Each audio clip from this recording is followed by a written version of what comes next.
que eu penso referente ao paletó e a gravata? Porque na época que eu era obreiro, você não podia pregar sem paletó, mesmo num calorão, sem gravata. E no paletó não podia ser rachado. O Lorival já estava, na época de 2005, 2006, utilizando o paletó rachado, moderno. Ele ia para Peru, pregava, ia para outra cidade, pregava e tal. Aí já tinha murmuração. Poxa, é ele que é o genro.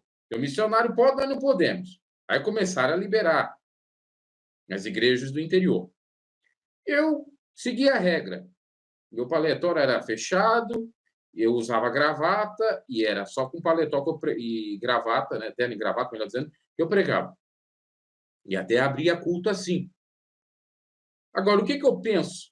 Não tem muito problema, porque, como ele fala, é verdade, Jesus não estava com terno e gravata naquela época, era um vestido que cobria aquele, na realidade, uma túnica de sacerdote, parecida a algumas túnicas aí, né, ou batinas de padres, parecido com aquilo.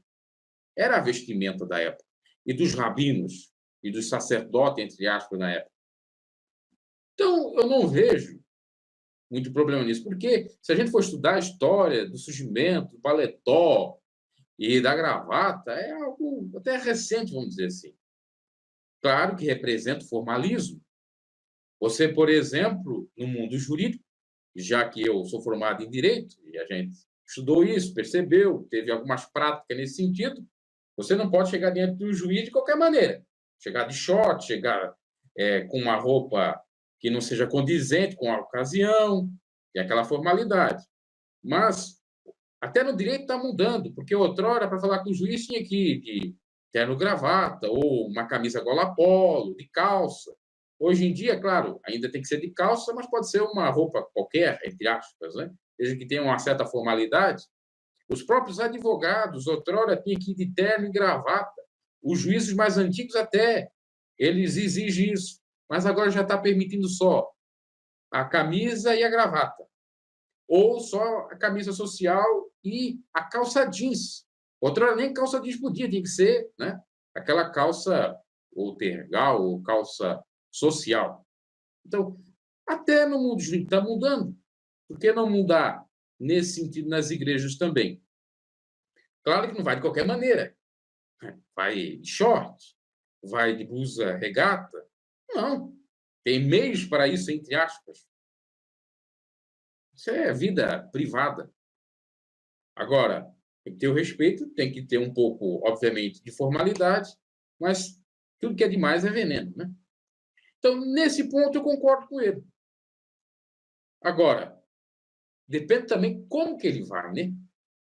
Ultimamente, ele estava lá no Reviver, né, na festividade do Reviver, com um paletó, com uma calça jeans. Eu não podia também na IPDA pregar com calça jeans. Meu Deus. É quase uma calça jeans ali que ele está. E sem gravata. Você podia até usar calça jeans. E tinha irmão mais antigo que até não queria que você utilizasse a calça jeans em casa. Imagina em cima do púlpito. Aí depois de um tempo começou até a permitir irmãs com saia jeans pregar. Aí só colocava aquele avental rosa, né, das irmãs e pregava. Eu vi várias vezes também. Tem muitas coisas que se fala, mas não se faz um estudo sobre. Por exemplo, fica adianta criticar o missionário Davi Miranda.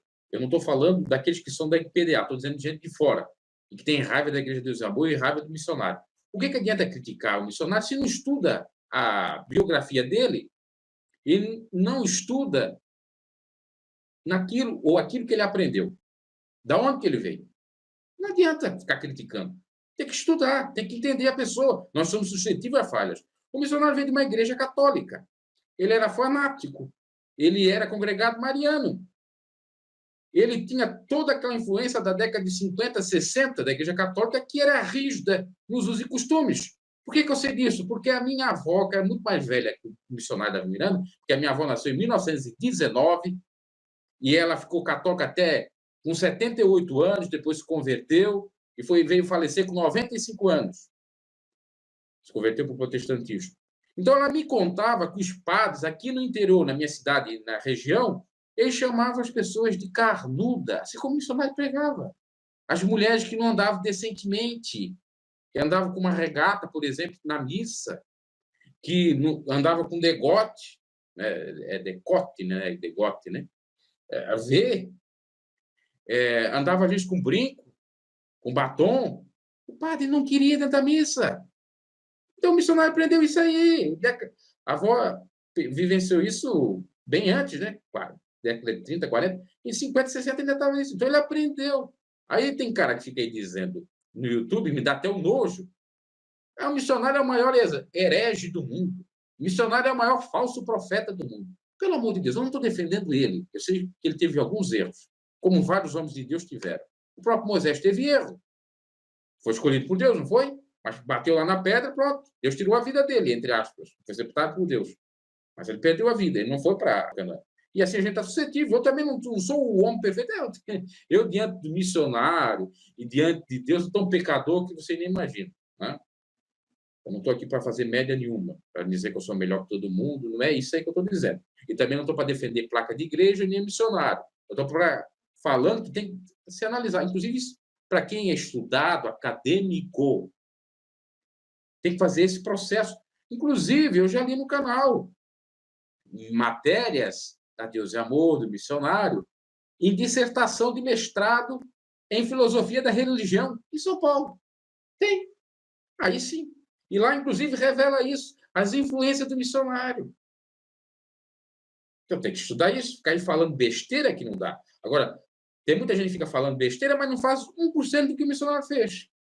E dentre outros homens de Deus, como os que criaram a Assembleia de Deus, Daniel Berger e Gunnar Winding, lá da Congregação Cristã do Brasil, Francis Con lá, e dentre outros foram os pioneiros aí do pentecostalismo no Brasil.